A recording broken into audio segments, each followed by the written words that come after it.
This may look like a throwback Toledo. It's a Dine in the 419 in Findlay. Miller's Root Beer and BBQ on Lima Avenue. All you gotta do is drive up and let the car hops take over.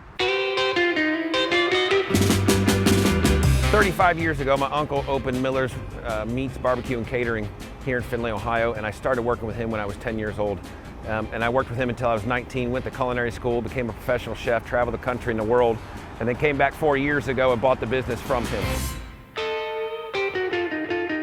You know, I'm my own supplier. I provide my own ground meat. I do all the own products, all fresh products. Everything comes from the meat market, and then we cook it and execute it here at the Root Beer stand. All right, Stanley, I can't wait to see what you have in store back here because there are a lot of working parts here. Oh, yeah. So what are we gonna make today? Yeah, so today we're, the Root Beer stand is known for the Spanish dog.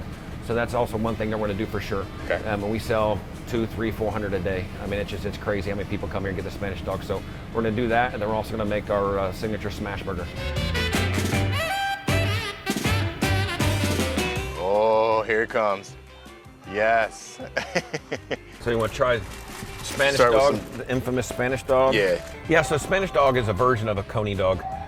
Post-war, this region, Northwest Ohio, Indiana, it was kind of developed. And the Spanish sauce, and I think part of the reason they call it Spanish sauce is the type of chili powder that they use in it.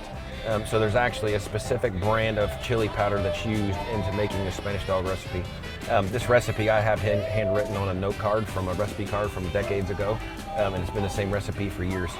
And I've actually had a couple customers say they've been coming here for many, many years, and they feel it's probably the closest it's ever been to the original. Dude, I just inhaled it.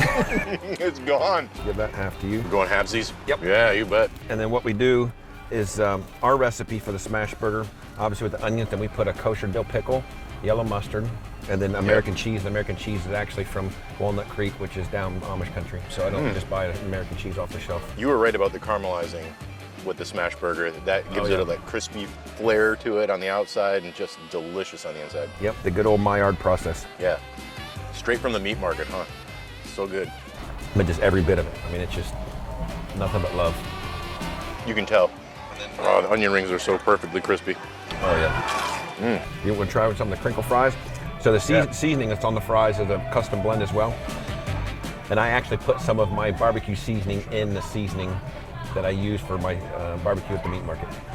Stanley, we got to do a little cheers here. Salud. Because this is fantastic. It is a little slice of Americana. You revived the 1950s, brought them here to Lima Avenue in Findlay with Miller's Root Beer and Barbecue. It is fantastic, and it is for the whole family. This is how you dine in the 419.